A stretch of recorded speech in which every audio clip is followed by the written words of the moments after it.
संत लूकस के अनुसार पवित्र सुसमाचार। एक दिन यीशु गेनसरत के झील के पास थे। लोग ईश्वर का वचन सुनने के लिए उन पर गिरे पड़ते थे। उस समय उन्होंने झील के किनारे लगी दो नावों को देखा।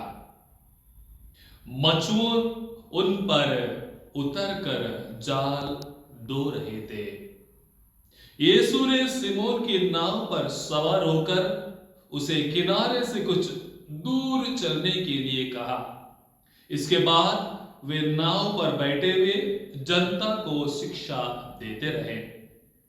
उपदेश समाप्त करने के बाद उन्होंने सिमोन से कहा, नाव गहरे पानी में ले चलो और मछलियां पकड़ने के लिए अपने जाल डालो। सिमोन ने उत्तर दिया, गुरुवर, रात भर मेहनत करने पर भी हम कुछ नहीं पकड़ सके, परंतु आपके कहने पर मैं जाल डालूंगा। ऐसे करने पर बहुत अधिक मछलियां फंस गई और उनका जाल फटने हो गया। उन्होंने दूसरी नाव के अपने साथियों को इशारा किया कि आकर हमारी मदद करो। वे आए और उन्होंने दोनों नावों को मछलियों से इतना भर लिया कि नाव डूबने को हो गए। यह देखकर सिमोन ने यीशु के चरण पर गिरकर कहा, प्रभु, मेरे पास से चले जाइए, मैं तो पापी हूं। जाल में मछलियों के फंसने के कारण वह और उनके साथी विस्मित हो गए। यही दशा याकूब और यूहन्ना की भी हुई। वे जबेदी के पुत्र और सिमोन के साझेदार थे। यीशु ने सिमोन से कहा, डरो मत, अब से तुम मनुष्यों को पकड़ा करोगे। वे नावों को किनारे लगाकर और सब कुछ छोड़कर यीशु के पीछे हो लिए। प्रभु का सुसमाचार है। एक गांव में एक शैतान रहा करता था और उसी गांव से वो अपना कारोबार या अपना धंधा, अपना बिजनेस चलाया करता था। लोगों को अपने पकड़ में रखना, लोगों को किस प्रकार जीवन बिताना है, प्रभु से कैसे दूर रहना है, इसके बारे में वो अपना साझेदार या बिजनेस या कारोबार वही करता था और बहुत कामयाबी उसको मिलती है। इस कारण जो ज्यादा कामयाबी उससे मिलती है वो सोचता है, अभी इस गांव में मैं बहुत साल से हूं, क्यों ना मैं दूसरे गांव चला जाऊं, वहां के लोगों को भी मेरे पास या मेरे चंगुल में ले जाऊं।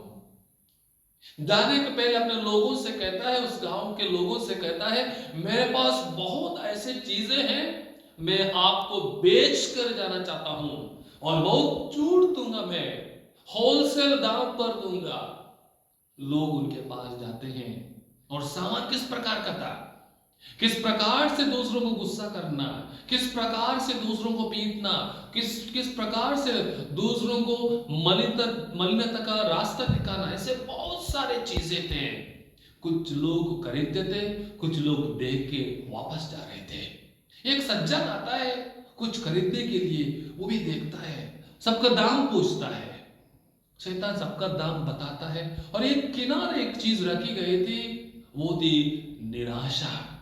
सज्जन पूछता है उससे, उसको क्यों उतने किनारे रखा है, वो क्यों नहीं आप बेच के जा रहे हो? तब वो शैतान कहता है, वो तो बहुत कीमती चीज है, आप खरीद नहीं पाओगे। ये सज्जन पूछता है, क्यों इतना कीमत उसको लगाया आपने, उसमें क्या ऐसे चीज है कि आप इतना दाम ले रहे हैं? तब शैतान कहता है, निराशा एक ऐसी चीज है, जब कोई इंसान खरीदता है वो आलसी बन जाता है, वो अपना मन खो बैठता है, कुछ काम करने को उसको मन नहीं लगा रहता है, वो मेरे साथ मेरा जैसा बनेगा, इसलिए वो मैं बहुत कीमती दाम के रूप में बेचता हूं। क्रिस में मेरे प्यारे भाई और बहनों, यदि आज का सुसमाचार को बहुत गौर से आप लोगों ने सुना, सिमोन और उसके साथी निराश थे। क्यों निराश निराश थे। उन्होंने प्रभु को कहते हैं हम लोग रात भर मेहनत की प्रभु, लेकिन एक भी मछली नहीं पकड़ पाए। वो निराश में थे।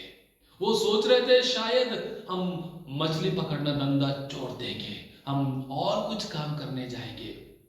देखिएगा किस प्रकार प्रभु उनके जीवन में आते हैं। प्रभु किस प्रकार जीवन में आते हैं और उनके जीवन को बदल डालते हैं।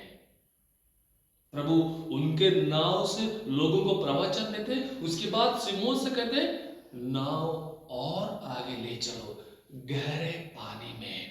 प्रिय भाई तो बहनों, ये गहरे पानी का अर्थ बहुत महत्वपूर्ण है आज का सुसमाचार में। ये गहरा पानी क्या है? यानी मेरा विश्वास प्रभु में गहरा होना है। ऊपरी विश्वास रहेगा तो हम भी डगमगाए जाएंगे, निराश हो जाएंगे और वो शैतान हमारे जीवन में आके अपने पकड़ में रखेगा। सिमोन और उनका साथी, उनका विश्वास भी ऊपरिक था क्योंकि उन्होंने प्रभु को अनुभव नहीं किया था, इसलिए वो निराश हो जाते हैं, वहां से चला जाना चाहते हैं। जब प्रभु का आगमन होता है, प्रभु उनका जीवन में आते हैं, क्या बदलाव देखिएगा। किस प्रकार सिमोन कहते हैं प्रभु हमसे चले जाइए, हम पापी मनुष्य हैं। प्रिय भाई तो बहनों, जब प्रभु हमारे अंदर आते हैं, प्रभु हमारे जीवन में आते हैं, हमारा जीवन बदल जाता है। आज का दूसरा पाठ भी देखिएगा, वो बुलावे के ऊपर है। किस प्रकार संत पौलुस समझाने के लिए कोशिश करते हैं, प्रभु यीशु ने किस प्रकार उनको बुलाया, किस प्रकार प्रभु उन संत पौलुस के जीवन में आते हैं जो नगण्य था, कुछ नहीं था, एक महान इंसान बन जाता है प्रभु के आने पर। मेरे जीवन में प्रभु कितने बार आते हैं?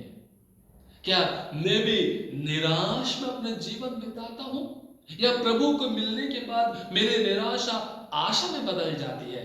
यह अभी प्रश्न हमें पूछना है। प्रिय भाई तो बहनों, हम विश्वासी हैं, प्रभु पर श्रद्धा रखने वाले व्यक्ति हैं, आस्था के साथ जीवन बिताने वाले व्यक्ति हैं, हर इतवार को मिस्सा बलिदान में जाते हैं, पारिवारिक प्रार्थना होता है। क्या उसके बावजूद भी हमारा जीवन निराश में है? जब हमारे जीवन में शायद हो सकता है कमाई नहीं हो रही है, अच्छा नौकरी नहीं है, जो नौकरी से पैसा मिलता है उसका हम लोग घर बार नहीं चला पा रहे हैं, हमारा जीवन शायद निराश में हो जाता है। लेकिन प्रिय भाई तो बहनों, इन सब चीजों के बावजूद भी यदि हम अपने विश्वास को गहरे पानी में ले जाएं, गहराई में उतरे, शायद जीवन में बदलाव आएगा। महान संतों को देखेगा मेरे प्रिय भाई तो बहनों, उनका जीवन सरल नहीं था, उनका जीवन सरल नहीं था, उनको भी दुख तकलीफों को उठाना पड़ा, लेकिन विश्वास गहरा था। उनका विश्वास इतना गहरा था कि वो डगमगाए नहीं जाते हैं।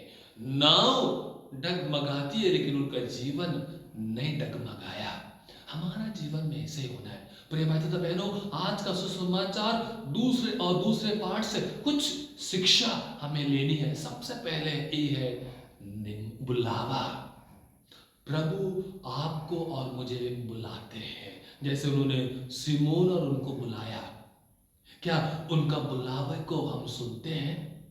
बुलावा प्रिय भाई तथा बहनों केवल फादर सिस्टर बनने के लिए नहीं है, धर्म भाई धर्म बहन बनने के लिए नहीं है। बुलावा शादीशुदा होके भी, बिना शादी करके भी, फादर सिस्टर बन के भी किस प्रकार हम बिता सकते हैं। मेरा कार्य किस प्रकार मैं करता हूं, वो एक बुलावा है। दफ्तर में काम करना, खेती बाड़ी करना एक बुलावा है, किस प्रकार मैं करता हूं। दूसरी बात प्रभु यीशु का निमंत्रण। आज प्रभु यीशु मसीह आपको और मुझे निमंत्रण देते हैं उनका अनुसरण करने के लिए, यानी हम प्रभु के गुणों को अपनाएं। प्यार की बातें, प्यार के कार्य, दूसरों में अच्छे तरह से जीवन बिताना, दूसरों को कुछ अच्छाई के रास्ते बताना, इसके लिए प्रभु निमंत्रण देते हैं। तीसरी बात, क्या मैं प्रभु का निमंत्रण स्वीकार कर पा रहा हूं? इसका अर्थ यही है, जब स्वीकार करते हैं मेरे जीवन में बदलाव आना है और हमें भी सिमोन के समान खाना है, कहना है प्रभु मैं पापी मनुष्य हूं, मुझसे चले जाइएगा, क्योंकि मेरे जीवन में प्रभु आए हैं और मेरे जीवन बदल गया। चौथी बात है, सब कुछ छोड़कर प्रभु को अनुभव करना। क्या छोड़ना है, क्या त्यागना है? जो हमारे अंदर बुराइयां हैं, जो हमारे अंदर जो चीजें प्रभु के लिए पसंद नहीं है, उसको छोड़ना है। प्रिय भाई बहनों, ये चार चीज आज का सुसमाचार और दूसरा पाठ हमें सिखलाता है। बुलावा, प्रभु यीशु का निमंत्रण, प्रभु यीशु का निमंत्रण को स्वीकार करना, और चौथी बात, जीवन में बदलाव लाना। क्या हम इसके लिए तैयार हैं? अपने आप को पूछ सकते हैं। प्रिय भाई बहनों, प्रभु की आशीष और कृपा आप सबों को हो। खुश रहिएगा। जो भी दुख तकलीफ आपका जीवन में आते हैं, ये सोचिएगा कि आपके साथ प्रभु आपके जीवन के नाव में सवार है, डगमगाएगा नहीं। कितनी भी दुख तकलीफ क्यों ना हो, यदि श्रद्धा आस्था आप जीवन बिताएंगे, आप निराश नहीं होंगे। शैतान आपको अपने चंगुल में नहीं रख पाएगा। प्रभु आपको अपनी कृपा और आशीष से भर दे। आमीन।